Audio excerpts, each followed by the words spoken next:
Lumambot pa at napuno ng pag-aalala ang mga mata ni Kenji sa katanungan at pakiusap na iyon ng asawa. Alam niyang malayo siya, pero hindi naman niya ito pwedeng tiisin lang. Kailangan niyang umuwi. Kailangan siya sa tabi ng kanyang asawa. Mabuti na lang din at hindi na sobrang importante na mga meeting na dadaluhan niya. Alright, text me kung saang hospital kayo naroon ni Andrea. Magpapabook ako ngayon din ng flight pa uwi. Huwag ka mag-isip ng kung ano-ano. Assumption pa lang naman, hindi pa yan ang tunay na resulta. Kailangan may pruwebang result, Britney. Uuwi na ako dyan. May ilang araw pa para matapos ang trip ni Kenji, kaya medyo nakaramdam ng guilty si Britney doon. Dapat talaga hindi na lang niya muna sinabi iyon. Talaga? Uuwi ka na? Hindi pa tapos ang meeting mo. Hindi mo yun pwedeng iwanan. Sumisinghot pang tingin ni Britney sa screen. Tinitingnan kung tunay ang sinasabi ng asawa. At hindi sinasabi lang niya iyon para kumalma siya. Feeling ko kahit assumption pa lang yun ang resulta ng sakit ni Andrea, Kenji. Oo, dahil kailangan mo ako sa tabi mo ngayon. Sagot ni Kenji na hindi pinansin ang huling sinabi ni Britney. Nais niyang kumalma muna ang asawa niya. Ganun na lang ang pagkagulantang ni Caroline nang sabihin ni Kenji na aalis sila ng 10 oras ng gabi. Ngunit nang sabihin ito ang dahilan, agad niyang naunawaan ang desisyon na umuwi agad ng amo. Responsableng ama na talaga ang lalaking nakilala niya na sobrang layo na ng ugali sa dating siya noon. Ihahanda ko lang ang mga kailangan natin, Mr. Barwell. Pagdating sa airport ay dumiretso sa ospital si Kenji. Pinauwi naman niya si Caroline at sinabing tatawagan na lang niya. Ganun na lang ang higpit ng yakap ni Britney sa kanyang asawa nang salubungin siya sa labi ng tawagan nito at sabihing naroon na siya. Inalo naman siya ni Kenji na halatang pagod at puyat ang itsura sa pamamagitan ng marahang hagod sa likod niya. Hindi alintana ang nagbabadyang pagbagsak ng talukap ng mga mata. Kalmahin mo lang sarili mo, Britney. Narito na ako. Walang masamang mangyayari kay Andrea. Gagawa natin ng paraan para gumaling na siya. Kalma na. Hindi mo na kailangan mag-alala. Manalig ka lang sa akin. Pangako, gagawin natin lahat para gumaling na agad ang ating anak. Kinausap ni Kenji si Dr. Sheila para sa kalagayan ni Andrea. Assumption pa lang daw yon at kinakailangan din nilang intayin na bumaba ang lagnat ni Andrea para sa mas masusing pagsusuri pa. Kung sakaling natama ang hinala nila, may naiisip na rin naman silang treatment sa bata. Sinisiguro nila iyon na mas ikinapanatag ng kalooban ni Kenji. Maraming salamat, Dr. Sheila. Walang anuman, Mr. Barwell. We will take care of her no matter what happens. Magkasama nilang mag-asawa na pinuntahan si Andrea sa silid. Lumabas si Manang Elsa nang makita sila upang bigyan sila ng privacy na makasama ang bata. Half asleep si Andrea. Namumutla rin ang bata. Andrea anak, narito na ang daddy. Hawak niya sa munti nitong palad kung saan nakatusok ang karayom. Parang pinupunit ang puso ni Kenji nang makita niya iyon at haplos-haplusin.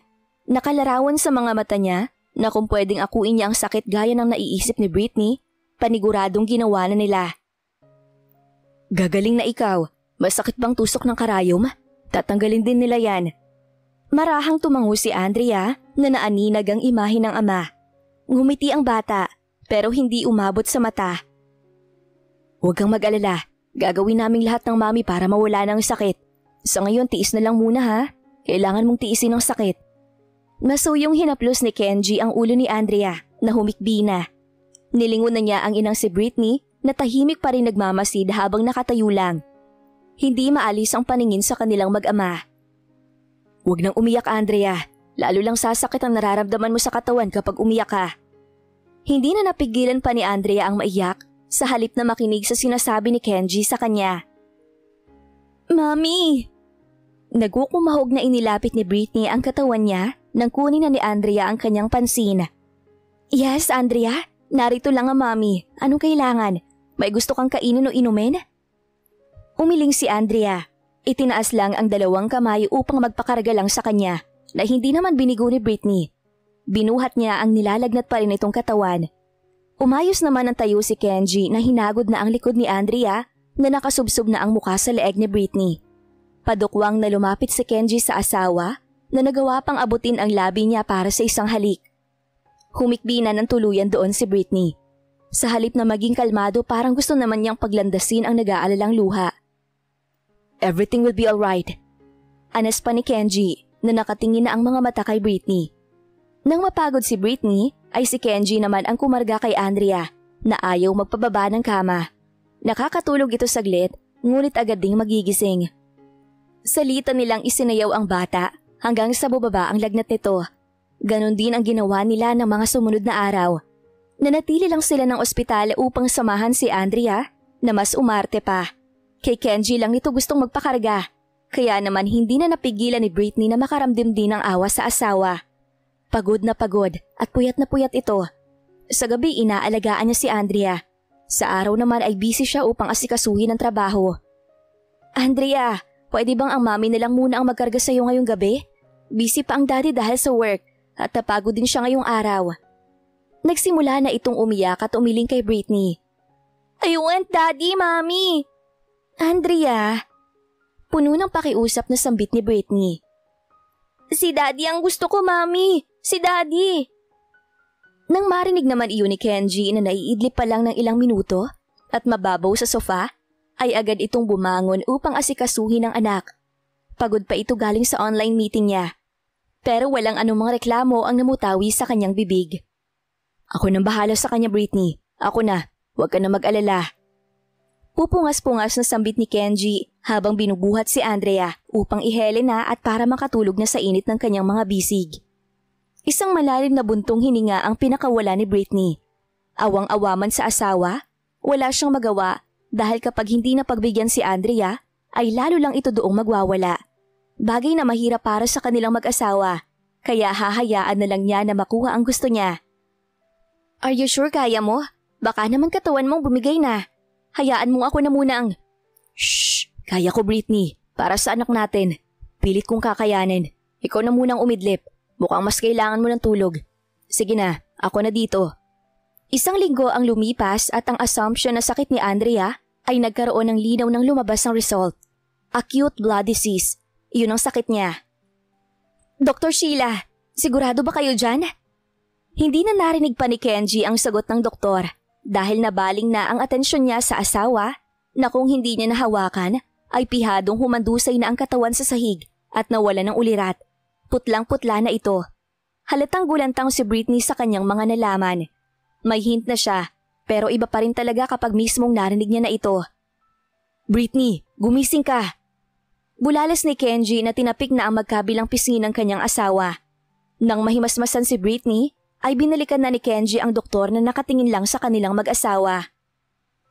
Ano nga ulit yung sinasabi mo, doktor? Acute lymphoblastic leukemia. Iyon ang sakit ng anak niyo, Mr. Barruel. The only treatment option is to find a suitable bone marrow donor for her transplantation. Kung mas maaga na magagawa ang operasyon, mas makakabuti yun sa bata. Muli pang nais na himatayin ni Britney nang marinig ang sinabi ng doktor. Gulantang ang buong katauhan niya para sa balitang iyon. Hindi rin lingid sa kaalaman nito na hindi nila tunay na anak si Andrea, kaya naman nauna na itong nagbigay ng kanyang opinyon para doon. Kung siya ay may direkta at collateral na mga kamag-anak, ay recommended na silang lahat ay sumailalim sa bone marrow matching para mas maraming pagkakataon na may makamatch ang bata. Kahit malayong relatives po pwede. Kamag-anak? Napaisip na doon si Kenji na matamang nakatingin kay Britney. Pilit hinahanap ang mga mata ng asawa niyang biglang nagkaroon ng buhay ang takot na bumabalot dito. Nasa malayong probinsya ang mga magulang ni Andre. Wala naman na silang balita pa sa magulang ni Anisha na hindi nila alam kung hahanapin pa nila o hindi.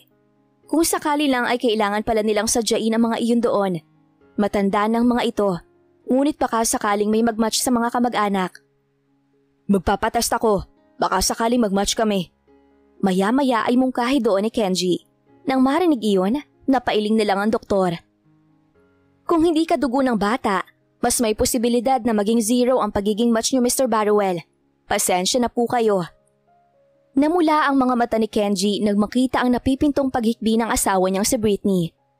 Ako rin, Doc. Magpapatest. Hahadlangan pa sana iyon ng doktor, ngunit hindi na lang niya ginawa.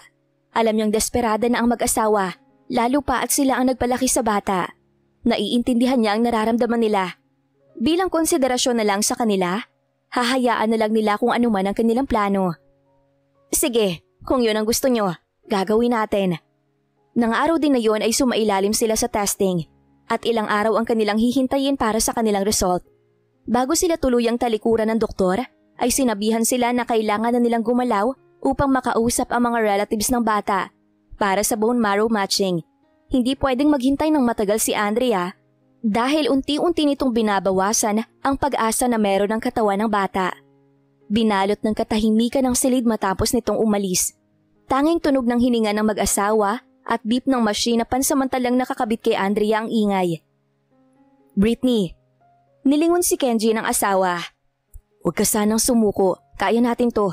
Isa lang to sa mga pagsubok na kailangan nating lagpasan. Ang dami na nating pinagdaanan. Dito pa ba tayo panghihinaan ng loob, ha?" Tuluyang nahikpi na doon si Britney. Hindi sa nawawalan siya ng pag-asa para sa anak. Nalulungkot lang siya para kay Andrea dahil napakabata pa nito para danasin ang ganong sakit. Ika nga ng doktor, normal na sakit daw yun ng mga batang nasa ganun ng edad.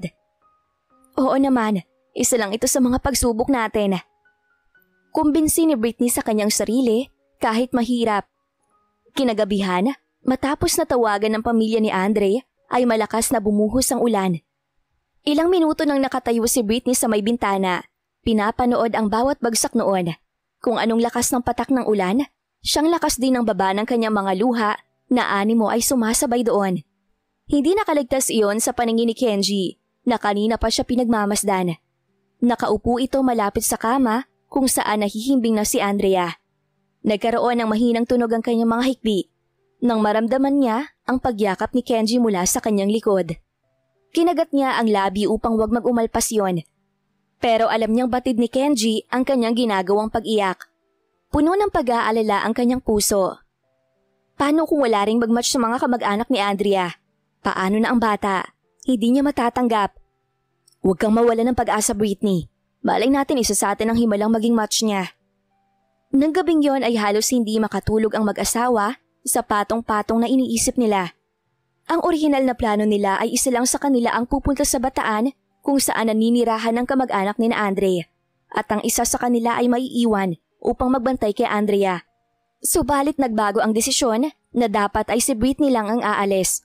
Biglang nais na siyang samahan doon ni Kenji. Ang katwiran nito, dalawa silang makikiusap.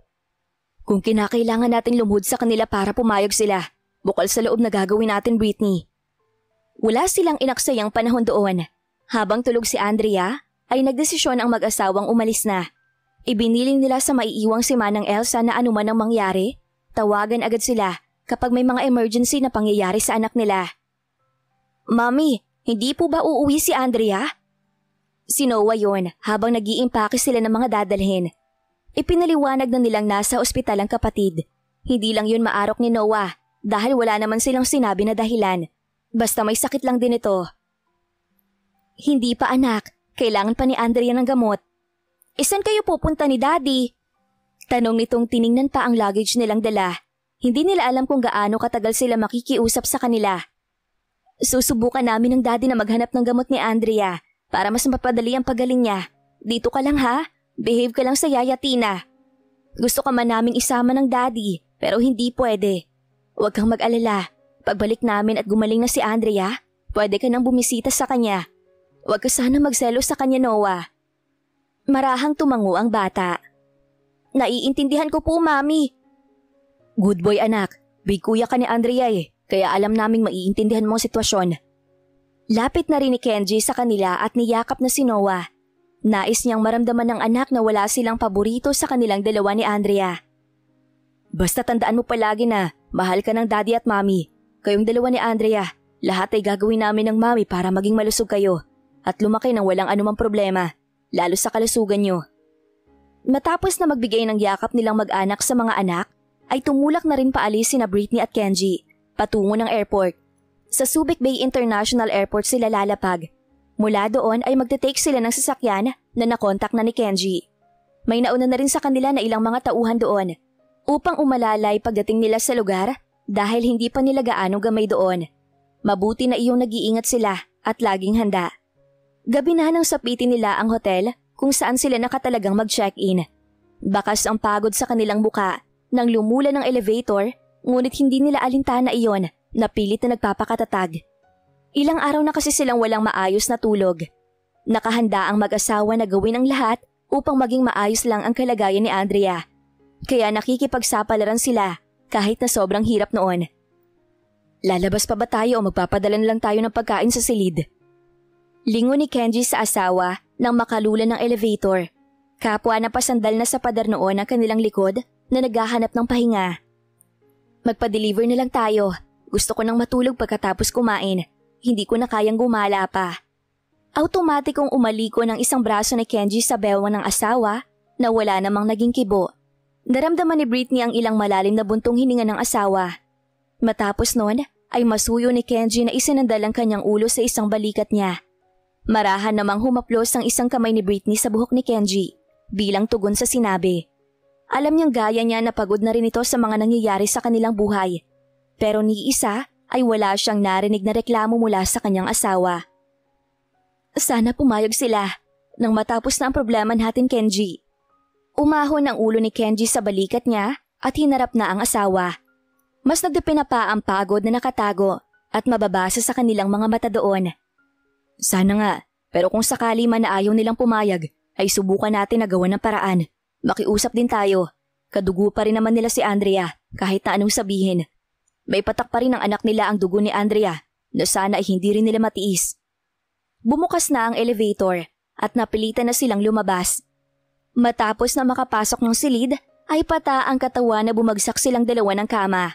Nagyakap sila at kulang na lang ay sumara ang kanilang mga mata, bunga ng matinding pagod.